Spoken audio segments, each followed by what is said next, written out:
കോഴിവട ഉണ്ടാക്കിയപ്പോൾ കുറേ ആളുകൾ എന്നോട് ചോദിച്ചിരുന്നു ഇതിൻ്റെ ബിസിനസ് ഉണ്ടോ, എത്രയാണ് പൈസ എന്നൊക്കെ.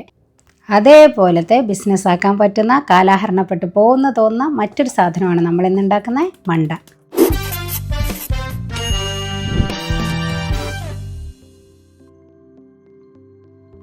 രണ്ട് കപ്പ് കുറുവരിയാണ് നമ്മളിവിടെ എടുത്തിരിക്കുന്നത്. ഈ കുറുവരി തന്നെ വേണമെന്നില്ല, പക്ഷെ കുറുവരി ആകുമ്പോഴാണ് നമുക്ക് വറുക്കാനൊക്കെ എളുപ്പം, കുറച്ചുകൂടെ വേഗത്തിൽ വറുത്തൊക്കെ കിട്ടുക.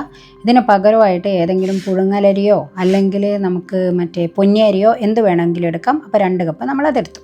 2 കപ്പ് അരിക്ക് 2 കപ്പ് പഞ്ചസാര എന്നുള്ളതാണ് അതിൻ്റെ കണക്ക്. കാരണം മണ്ട എന്ന് പറയുമ്പോൾ ഒരു മധുരക്കട്ട സാധനമാണ്, നല്ല രസമാണ് കേട്ടോ. പക്ഷേ ഇനി നിങ്ങൾക്ക് മധുരം കുറക്കണം എന്നുണ്ടെങ്കിൽ ഒരു 1.5 കപ്പ് വരെ ആക്കിയിട്ട് കുറക്കാം. പിന്നെ നമ്മൾ എടുത്തിട്ടുള്ള ഇത് ഏലക്കായയാണ്. അതിൻ്റെ മുന്നേ കാണിച്ചിട്ടുള്ളത് അണ്ടിപ്പരിപ്പും കിസ്മിസും ചെറിയുള്ളിയുമാണ്.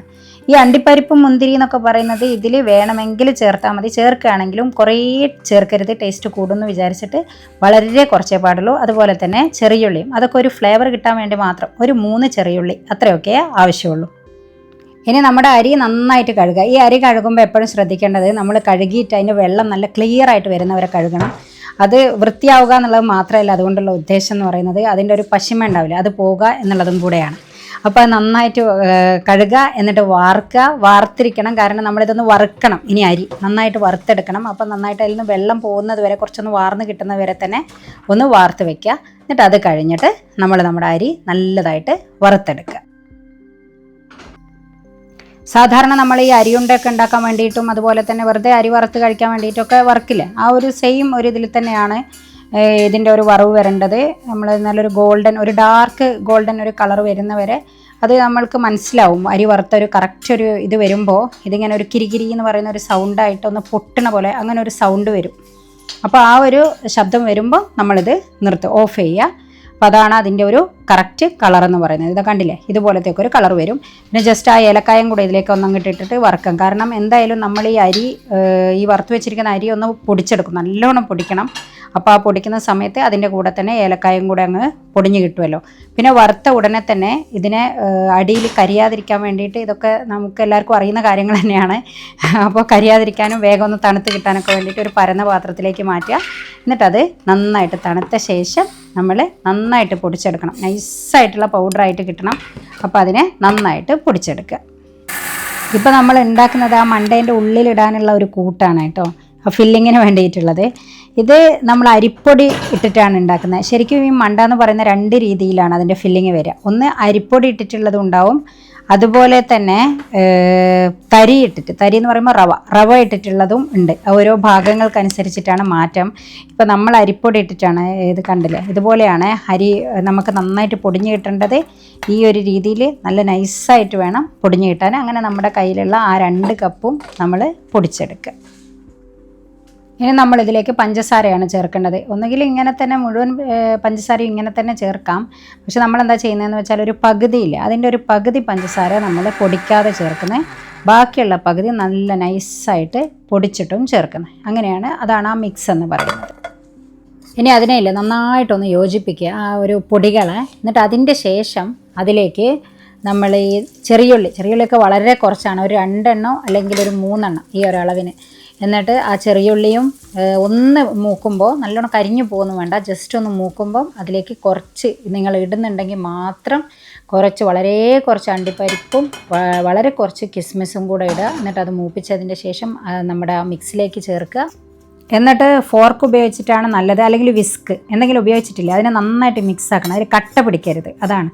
നെയ്യും ഈ സംഭവമൊക്കെ ഇട്ടിട്ടുള്ളതല്ലേ, അപ്പോൾ ആ പൊടികളിൽ കട്ട പിടിക്കാതിരിക്കാൻ വേണ്ടിയിട്ടാണ്. എന്നിട്ട് നന്നായിട്ട് അതിനെ അങ്ങോട്ട് യോജിപ്പിക്കുക. എന്നിട്ട് നന്നായിട്ട് മിക്സ് ആക്കിയിട്ട് ഒരു പൗഡറായിരിക്കും അത്, അങ്ങനെ ആക്കിയിട്ടെടുക്കുക. ഈ പൗഡർ നല്ല ടേസ്റ്റാണ്, നല്ല രുചിയാണിത് കഴിക്കാൻ.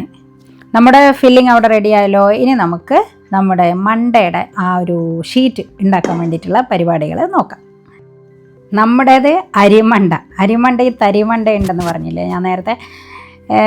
അരിമണ്ടയാണ് ഈ വടകര ആ ഒരു ഭാഗത്തേക്കുള്ളത്. പക്ഷേ കോഴിക്കോട് തന്നെയാണെങ്കിലും കോഴിക്കോട് ടൗൺ ഭാഗത്തേക്ക് വരുമ്പോൾ തരിമണ്ടയാണ്. അതാണ് ഉണ്ടാക്കുന്നതെങ്കിൽ ഒന്നുമില്ല വ്യത്യാസം.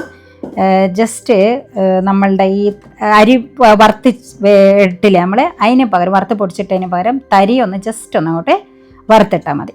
ഇനി നമ്മളുടെ ഈ ഷീറ്റിന് വേണ്ടിയിട്ട് എടുത്തത് 1/2 കപ്പ് വെള്ളം ഞാൻ അതിലാദ്യം ഒഴിച്ചു വെച്ച്, എന്നിട്ട് പിന്നെ ആ 1/2 കപ്പ് വെള്ളത്തിലേക്ക് ആവശ്യമുള്ള പൊടി ഇടാമെന്ന് വിചാരിച്ചു. ഉപ്പും കൂടെ ചേർത്തു, നന്നായിട്ട് മിക്സ് ആക്കിയതിൻ്റെ ശേഷം നമ്മൾക്കിവിടെ 1/4 മൈദ നമുക്ക് ചേർക്കേണ്ടി വന്നത്. മൈദയാണ് 1/4 കപ്പ് അളവ് വന്നത്. അപ്പോൾ 1/2 കപ്പ് വെള്ളവും 1/4 കപ്പ് മൈദയും ആവശ്യത്തിനുള്ള ഉപ്പും, പിന്നെ ഞാനിപ്പോൾ ചേർത്തത് 1 ടേബിൾ സ്പൂണ് റവ ചേർത്തിട്ടുണ്ട്, കുറച്ചൊന്ന് ഹാർഡായിട്ട് കിട്ടാൻ വേണ്ടിയിട്ട്. പിന്നെ ഒന്ന് ക്രിസ്പി ആയിട്ട് കിട്ടാൻ വേണ്ടിയിട്ട് 1 ടേബിൾ സ്പൂണ് നെയ്യും ചേർത്തിട്ടുണ്ട്. ഇതായിരുന്നു നമ്മുടെ അളവ്. ഇനി നിങ്ങൾ ചെയ്യുമ്പോൾ ചിലപ്പോൾ മൈദേൻ്റെ അളവിൽ ചെറിയൊരു വ്യത്യാസം വന്നേക്കാം, കാരണം ഓരോ ഫ്ലവറിനനുസരിച്ചിട്ടും മാറ്റം വരുമല്ലോ, അതായിരിക്കും. ഇതിനെ നമ്മളില്ല നല്ല സ്മൂത്തായിട്ട് നന്നായിട്ട് കുഴച്ചെടുക്കുക. നമ്മുടെ സമൂസയുടെ ഒക്കെ ഷീറ്റ് ഉണ്ടാക്കാൻ വേണ്ടിയിട്ട് കുഴക്കുന്ന പോലെ തന്നെയാണ് കുഴച്ചെടുക്കേണ്ടത്. പിന്നെ ഒരു വ്യത്യാസം എന്ന് പറഞ്ഞിട്ടുണ്ടെങ്കിൽ സമൂസ ഷീറ്റിന് ഉണ്ടാക്കുമ്പോൾ ഉപയോഗിക്കുന്ന അത്ര വെള്ളം നമ്മളിതിൽ ഉപയോഗിക്കേണ്ട.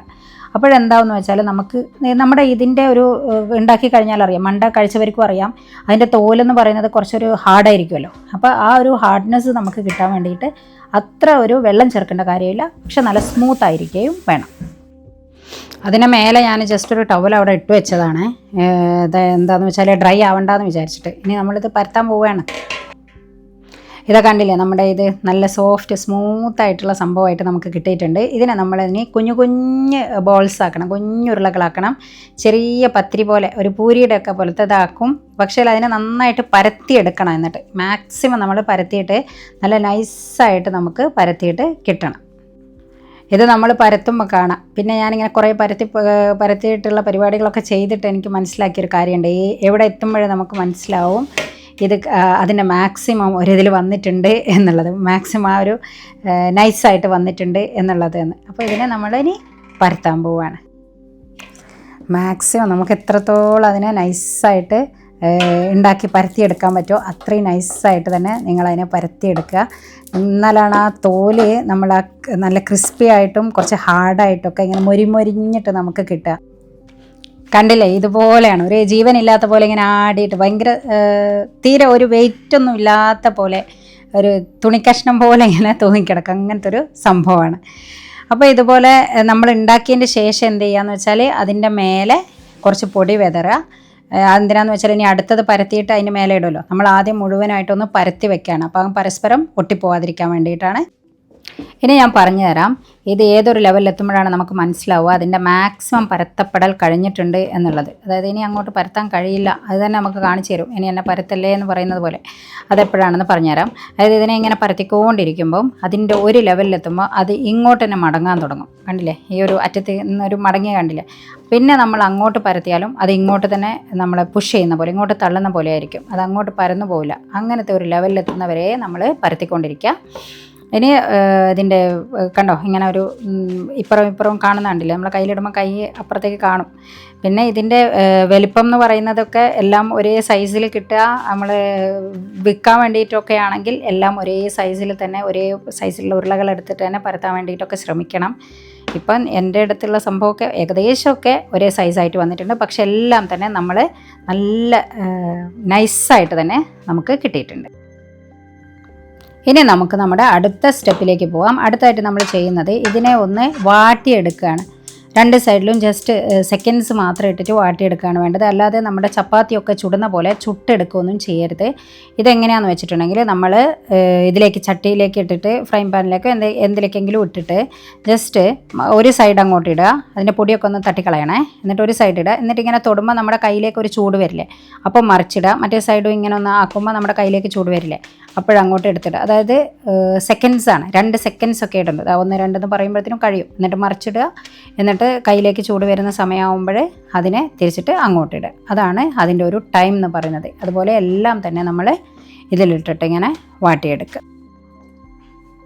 അപ്പോൾ നമ്മുടെ ഷീറ്റും അതുപോലെ തന്നെ ഫില്ലിങ്ങും റെഡിയായി. ഇനി നമുക്ക് ആവശ്യമുള്ളത് മൈദയുടെ പേസ്റ്റാണ്. അതായത് പശ നമുക്ക് ഈ ഒട്ടിക്കാൻ വേണ്ടിയിട്ടൊക്കെ ഉപയോഗിക്കുന്ന സംഭവം. അത് മൈദ എടുക്കുക, അതിലേക്ക് കുറച്ച് വെള്ളം ഒഴിക്കുക, എന്നിട്ട് അങ്ങോട്ട് മിക്സ് ആക്കുക. അത് തന്നെയാണ് മൈദയുടെ പേസ്റ്റ്, മൈദപ്പശ.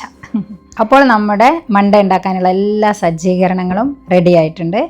ഇനി ഇത് ഉണ്ടാക്കുമ്പോൾ ഇതിൻ്റെ ഷേപ്പ് എങ്ങനെയാണ് ഉണ്ടാക്കിയെടുക്കുക, ഇങ്ങനെ ഒരു ട്രയാങ്കിളായിട്ട് കുറച്ച് ഇവിടുന്ന് മടക്കുക, എന്നിട്ട് അവിടുന്ന് മടക്കുക, എന്നിട്ട് മേലെ അങ്ങോട്ട് കവർ ചെയ്യുക. അങ്ങനെ ആവുമ്പോൾ നോക്കിയേ ഇങ്ങനത്തെ ഒരു ഷേപ്പിൽ കിട്ടും. നമ്മൾ ഓൾമോസ്റ്റ് നമ്മുടെ സമൂസയുടെ ഷേപ്പൊക്കെ തന്നെയാണ്, പിന്നെ കുറച്ചും കൂടി ഒരു വലിയതായിട്ടാണ് കിട്ടുന്നത്.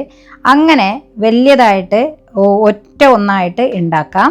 ഇവിടെ ഞാൻ അതിൻ്റെയും ഒരു ഹാഫ് സൈസിലാണ് ഉണ്ടാക്കാൻ പോകുന്നത്. അങ്ങനെ ഹാഫ് സൈസ് ആണെന്നുണ്ടെങ്കിൽ ഇതുപോലെ കട്ട് ചെയ്യുക, ഇങ്ങനെ പകുതിയാക്കിയിട്ട് എടുക്കുക. എല്ലാതും ഏകദേശമൊക്കെ ഒരേ വലുപ്പത്തിൽ കിട്ടാൻ വേണ്ടിയിട്ടൊക്കെ ശ്രമിക്കുക. അങ്ങനെ എല്ലാം നമ്മൾ ഉണ്ടാക്കി വെച്ചിരിക്കുന്ന എല്ലാ ഷീറ്റിനെയും ഞാൻ കട്ട് ചെയ്തിട്ട് പകുതിയാക്കിയിട്ടുണ്ട്. ഇനി നമുക്ക് നമ്മുടെ കലാപരിപാടികൾ തുടങ്ങാം. ആദ്യം ഒരു ഷീറ്റ്, അതായത് ഈ പകുതി ഷീറ്റ് എടുക്കുക. എന്നിട്ട് ഇതിനെ ഇങ്ങനെ മടക്കണം. ഇതാണ് സംഭവം. ഇതൊരു കാൽഭാഗത്തോളാണ് മടക്കുന്നത്. കാൽഭാഗം എന്ന് പറയുമ്പം നോക്കി ഇങ്ങനെ ആകുമ്പോൾ ഇത് ഫുള്ള് ഹാഫാക്കിയില്ല നമ്മൾ, അങ്ങനെയല്ല, അതിൻ്റെ ഒരു പകുതി പോലെ ഒരു കാല്, ഏകദേശം ഒരു പകുതി ഭാഗത്ത് എത്തുന്നത് വരെ മടക്കുക. എന്നിട്ട് ഇപ്പം ഞാൻ ചെയ്യുന്നത് പോലെ ആ മേൽഭാഗം ഇല്ലേ, ആ മേൽഭാഗത്ത് കുറച്ച് മൈദ എടുത്തിട്ട് കുറേ എടുത്തിട്ട് നിറച്ചും തേച്ച് വെക്കരുത്, കുറച്ചെടുത്തിട്ട് ഇങ്ങനെ വളരെ നേരിയ രീതിയിൽ തേച്ച് വെക്കുക. അത് നമ്മൾ ഒട്ടിക്കാനാണ്.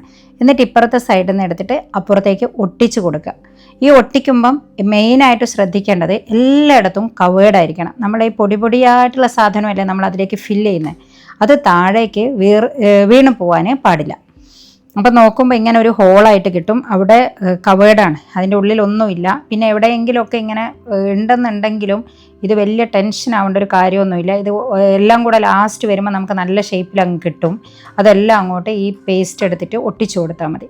എന്നിട്ട് നമ്മൾ അതിലേക്ക് ഈ പൗഡർ ഇട്ട് കൊടുക്കണം. ഇനി റവയാണ് നിങ്ങൾ ഉണ്ടാക്കുന്നതെങ്കിലും ഈ റവയാണ് കുറച്ചുകൂടി എളുപ്പമായിരിക്കും. ഇങ്ങനെ അരി വറുത്ത് പൊടിക്കേണ്ട പണി ഉണ്ടാവില്ല. അതാണെങ്കിൽ ഇതേപോലെ തന്നെ ഉണ്ടാക്കിയാൽ മതി. റവ ജസ്റ്റ് ഒന്ന് വറുക്കണം എന്നേ ഉള്ളൂ, സെയിം അളവാണ്. പിന്നെ ഇതിൻ്റെ ഫില്ലിങ് അതിൻ്റെ ഉള്ളിലേക്ക് ഇട്ടിട്ടില്ലേ നല്ലോണം അമർത്തി കൊടുക്കണേ. അതെന്താന്ന് വെച്ചാൽ ഇതിങ്ങനെ അമർന്നിട്ടുള്ളൊരു സാധനമാണല്ലോ. മണ്ട എന്ന് പറയുമ്പോൾ ഉള്ളിൽ നിറച്ചു ഫില്ലിംഗ് ആയിട്ട് ഇങ്ങനെ ഉള്ളിൽ എയറൊന്നും ഉണ്ടാവില്ല, നല്ല ഇങ്ങനെ അമർന്ന് കിടക്കുന്ന ഒരു സാധനമാണ്. അപ്പോൾ അതുകൊണ്ട് നന്നായിട്ട് ഫില്ല് ചെയ്യണം. എന്നിട്ട് ഫില്ല് ചെയ്തിട്ട് നന്നായിട്ട് അമർത്തി വെക്കണം. എല്ലാ ഭാഗത്തേക്കും അതിൻ്റെ പൊടി എത്തണം, ഈ സൈഡിലേക്കും എല്ലായിടത്തും എത്തണം. എന്നിട്ട് ആ മടക്കുന്ന ആ ഒരു ഭാഗം, ഇങ്ങനെ തൂങ്ങിക്കിടന്ന ആ ഒരു ഭാഗം, ആ ഭാഗത്തും കൂടെ കുറച്ചും കൂടെ ആ മൈദയുടെ ആ ഒരു പേസ്റ്റ് ആക്കുക. എന്നിട്ട് അതിനെ അങ്ങോട്ട് മടക്കി കൊടുക്കുക. എന്നിട്ട് എവിടെയെങ്കിലുമൊക്കെ ഇങ്ങനെ ബാലൻസ് ആയിട്ട് മടങ്ങുന്നില്ല, അല്ലെങ്കിൽ ചെറിയ ഹോളുണ്ട്, അങ്ങനെയൊക്കെ തോന്നിയാലും ഒരു പ്രശ്നമില്ല, ഈ മൈദ വെച്ചിട്ട് അങ്ങോട്ട് ഒട്ടിച്ചാൽ മതി. ഇങ്ങനെ മുഴുവനായിട്ടും നമ്മൾ ഉണ്ടാക്കിയെടുക്കുകയാണ്. എന്നിട്ട് അവസാനം നമുക്കിതിനെ ഫ്രൈ ചെയ്യാം. ഇത് സെയിം വേയിൽ തന്നെ ഉണ്ടാക്കിയാൽ മതി. അതിൽ ശ്രദ്ധിക്കേണ്ട കാര്യങ്ങൾ ഞാൻ നേരത്തെ പറഞ്ഞ പോലെ എല്ലായിടത്തും നന്നായിട്ട് ഗമ്മോണ്ട് ഒട്ടിച്ചു കൊടുക്കുക. ദെൻ ഫില്ലിങ് ഇടുമ്പം നല്ലവണ്ണം ഫുള്ളായിട്ട് എല്ലായിടത്തേക്കും ഫില്ലിങ് നന്നായിട്ട് എത്തണം. അപ്പോൾ ഈ താഴ്ഭാഗത്തേക്കൊക്കെ ശരിക്കും പോകാൻ വേണ്ടിയിട്ട് ഒരു കാര്യം ചെയ്താൽ മതി. ആ ഫില്ല് ചെയ്ത് ഉടനെ തന്നെ ഒന്ന് ടാപ്പ് ചെയ്ത് കൊടുക്കുക, അതിന് മേലെ ഒന്നിങ്ങനെ തട്ടിക്കൊടുക്കുക. തട്ടിക്കൊടുക്കുമ്പം അതിൻ്റെ താഴ്ഭാഗത്തേക്ക് അങ്ങോട്ട് നമ്മുടെ ഫില്ലിങ് പോയിക്കോളും, ആ പൊടി അങ്ങോട്ട് പോയിക്കോളും. അങ്ങനെ എല്ലായിടത്തും. അതുപോലെ തന്നെ സൈഡുകളിൽ ശ്രദ്ധിക്കേണ്ട കാര്യമാണ്, സൈഡുകളിലേക്കും നന്നായിട്ട് ആ ഒരു ഫില്ലിങ് പോകണം. ഇങ്ങനെ പറയുന്നത് എങ്കിൽ മാത്രമേ നമുക്ക് ശരിക്കുമുള്ള ആ ഒരു മണ്ടയുടെ ഒരു ടെക്സ്ചറിൽ കിട്ടുക. ഈ സംഭവം എന്ന് പറയുന്നത് നല്ല ഹാർഡായിട്ടുള്ള ടെക്സ്ചറിൽ കിട്ടണമെങ്കിൽ അതിൻ്റെ ഉള്ളിൽ നിറച്ചും നമ്മുടെ ഫില്ലിങ് ഉണ്ടായിരിക്കണം. ആ മൂലയിലില്ലേ നമ്മൾ മടക്കുമ്പം ഒന്നങ്ങോട്ട് പ്രസ് ചെയ്ത് കൊടുത്താൽ മതി, അപ്പോൾ അവിടെ അങ്ങോട്ട് ഒട്ടിക്കോളും. എന്നിട്ട് എല്ലായിടത്തും ആ ഗമ്മുണ്ടല്ലോ, ആ ഗമ്മുള്ള സ്ഥലത്തൊക്കെ അങ്ങനെ ഒട്ടിയാൽ മതി. ഇങ്ങനെ ഹോളിൽ നോക്കിയേ, തീരെ അങ്ങോട്ട് നോക്കുമ്പോൾ നമുക്കറിയാം അതിൻ്റെ ഓട്ടയൊന്നും ഇല്ലയെന്ന്. ഓട്ട ഉണ്ടെങ്കിൽ അതിൻ്റെ അടിയിൽ കൂടെ അങ്ങോട്ട് വീഴും പുറത്തേക്ക്. സൈഡിലേക്കൊക്കെ പൊടിയിട്ട് കൊടുക്കുക. എന്നിട്ട് കൈ കൊണ്ട് നന്നായിട്ടില്ല അമർത്തി കൊടുത്താൽ മതി. ഈ താഴേക്കൊക്കെ നോക്കി എല്ലായിടത്തേക്കും പൊടി ഉണ്ടല്ലോ, ഒന്ന് ടാപ്പ് ചെയ്യുമ്പോൾ തന്നെ അത് അറ്റം വരെ അങ്ങോട്ട് എത്തും നമ്മളുടെ ഈ ഒരു പൊടി എന്ന് പറയുന്നത്. എന്നിട്ട് നന്നായിട്ട് ഒട്ടിക്കുക. എന്നിട്ട് നല്ല വലിച്ചിട്ട് വേണം അങ്ങോട്ട് ഒട്ടിക്കാനേ, അല്ലാതെ ഇങ്ങനെ വെറുതെ സോഫ്റ്റായിട്ട് ജസ്റ്റ് അങ്ങോട്ട് ഒട്ടിച്ചാൽ പോരാ, വലിച്ചിട്ട് അങ്ങോട്ട് ഒട്ടിക്കണം. അപ്പോഴതിങ്ങനെ നല്ല രസമാണ് ഈ പരിപാടി എന്ന് പറയുന്നത്. ഉണ്ടാക്കാനും കഴിക്കാനൊക്കെ ഞങ്ങൾക്കൊക്കെ ഈ പണ്ടത്തെ ഓർമ്മകളിലുള്ളൊരു സംഭവമാണ് ഈ മണ്ട എന്ന് പറയുന്നത്. അതുകൊണ്ട് ഇങ്ങനത്തെ സംഭവങ്ങളൊക്കെ ഉണ്ടാക്കാനും ഒരിഷ്ടമാണ്. കണ്ടില്ലേ? അപ്പോൾ നമ്മുടെ എല്ലാം അത് നല്ല ഷേപ്പായിട്ട് നല്ല ഹാർഡായിട്ട് നമുക്ക് ഫുള്ള് ഫില്ലിംഗ് ഒക്കെ ആയിട്ട് നമുക്ക് കിട്ടിയിട്ടുണ്ട്. ഇനി നമുക്കിതിനെ ഫ്രൈ ചെയ്തിട്ടെടുക്കാം. അപ്പോൾ ചീനച്ചട്ടി എടുക്കുക, ചൂടാക്കുക. എന്നിട്ട് സൺഫ്ലവർ ഓയിലാണ് നമ്മളിത് ഫ്രൈ ചെയ്തെടുക്കുന്നത്. സാധാരണ നാടൻ വിഭവങ്ങളൊക്കെ നമ്മൾ വെളിച്ചെണ്ണയിലാണ് ഉണ്ടാക്കുന്നതെങ്കിലും ഇതിന് എനിക്ക് കുറച്ചും കൂടെ രുചിയായിട്ട് തോന്നിയത് ആ വെളിച്ചെണ്ണയുടെ ഫ്ലേവറൊന്നും കിട്ടാത്തപ്പോഴാണ്. അതുകൊണ്ട് വെളിച്ചെണ്ണയിൽ ഉണ്ടാക്കിയാലും കുഴപ്പമൊന്നുമില്ല. അപ്പോൾ ഉണ്ടാക്കിയെടുക്കുമ്പോൾ ശ്രദ്ധിക്കേണ്ട കാര്യങ്ങൾ, ഒന്ന് വലിയ തീയിലിട്ടിട്ട് വേഗം ഇങ്ങോട്ട് വറുത്ത് കോരരുത്. കുറച്ചൊരു മീഡിയം ഒരു ഫ്ലെയിമിലായിരിക്കണം നമ്മുടെ ഇത് തീ ഉണ്ടായിരിക്കേണ്ടത്. കാരണം ഇതെന്ന് പറഞ്ഞാൽ നല്ല ക്രിസ്പി ആയിട്ട് നമുക്ക് കിട്ടണം. കുറച്ചൊരു കട്ടിയുള്ള ഒരു തോലായിട്ട് നമുക്കതിനെ കിട്ടണം. വേറെ ഒന്ന് അതിൻ്റെ ഉള്ളിലുള്ള ഫില്ലിംഗ് എങ്ങനെയാണ് ഉണ്ടാവുകയെന്ന് വെച്ചാൽ നമ്മൾ കടിക്കുന്ന ആ ഒരു ഫസ്റ്റ് ഭാഗമില്ലേ, ആ ഭാഗത്തുള്ളത് കുറച്ച് കട്ടിയായിട്ടുണ്ടാവും. അരി കുറച്ചിങ്ങനെ കട്ടി ഒരിതിൽ വന്നിട്ടുണ്ടാവും. പക്ഷേ അതിൻ്റെ ഉള്ളിലേക്ക്, ഏറ്റവും ഉള്ളിലേക്ക് പോകുമ്പം അത് പൊടിഞ്ഞിട്ട് തന്നെയാണ് ഉണ്ടാവുക. അപ്പോൾ അങ്ങനത്തെ ഒരു രീതിയിൽ കിട്ടുമ്പോഴാണ് ഇതിന് നല്ല ഒരു ടേസ്റ്റ് ഉണ്ടാവുക. അപ്പോൾ നമ്മൾ ജസ്റ്റ് ഇട്ടിട്ട് അപ്പോൾ തന്നെ വറുത്ത് കോരി, ഇനി ആ തീരെ കട്ടി വേണ്ടാന്നുണ്ടെങ്കിൽ ജസ്റ്റ് അപ്പോൾ തന്നെ വറുത്ത് കോരിയാൽ മതി. അപ്പോൾ കട്ടിയൊന്നുമില്ലാതെ ഈ സെയിം അരിപ്പൊടിയുടെ അതേ ഒരു ഇതിൽ നമുക്ക് കിട്ടും. പിന്നെ നമ്മൾ കുറേ നേരം ഇട്ട് പോയിട്ടുണ്ടെങ്കിൽ ഭയങ്കര ഹാർഡായിട്ട് ആ അരി നല്ല കട്ടയായിട്ടിരിക്കും. അപ്പോൾ കടിച്ച് എടുക്കാൻ നമുക്ക് കുറച്ച് ബുദ്ധിമുട്ടായിരിക്കും. പക്ഷേ ഇപ്പം ഞാൻ പറഞ്ഞതുപോലെ കുറച്ച് രണ്ടും കൂടെ മിക്സായിട്ട് ആ കഴിക്കുമ്പോൾ നമുക്ക് ആദ്യ കടിയിൽ കുറച്ച് കട്ടിയുള്ള പോലെ തോന്നും. പക്ഷേ ഉള്ളിലേക്ക് എത്തുമ്പോൾ ആ പൊടി ഇങ്ങോട്ട് വരും, നമുക്ക് കഴിക്കുമ്പോൾ കാണാം. എന്തായാലും ഞാനും കാത്തിരിക്കുകയാണ്, ഭയങ്കര കൊതിയോട് കൂടിയിട്ടാണ് കാത്തിരിക്കുന്നത്. പിന്നെ വേറൊരു കാര്യം ശ്രദ്ധിക്കാനുള്ളത്, നമ്മൾ ഇതിലേക്ക് ഇട്ടിട്ട് തിരിച്ചും മറിച്ചും ഒരു 2-3 പ്രാവശ്യമൊക്കെ അങ്ങോട്ടും ഇങ്ങോട്ടും തിരിച്ചും മറിച്ചും ഇട്ട് കൊടുക്കണേ. അപ്പോഴാണ് നമുക്ക് ആ ഒരു ഹാർഡ്നെസ്സും നല്ല ഒരു കട്ടിയായിട്ടുള്ള സംഭവമൊക്കെ കിട്ടുക. ദെൻ ഇത് സംഭവമായി. ഇത് തൊടുമ്പോഴൊക്കെ നല്ല കട്ടിയായിട്ടാണുള്ളത്. ഇങ്ങനെ അടിച്ചിട്ടുണ്ടെങ്കിലൊന്നും അങ്ങ് പൊട്ടിപ്പോകുന്നില്ല, നല്ല സ്ട്രോങ് ആയിട്ടാണ്. അതിൻ്റെ തോലൊക്കെ അങ്ങനെ ഉണ്ടാവുക, നല്ലൊരു സൗണ്ടൊക്കെ ഉണ്ടാവും.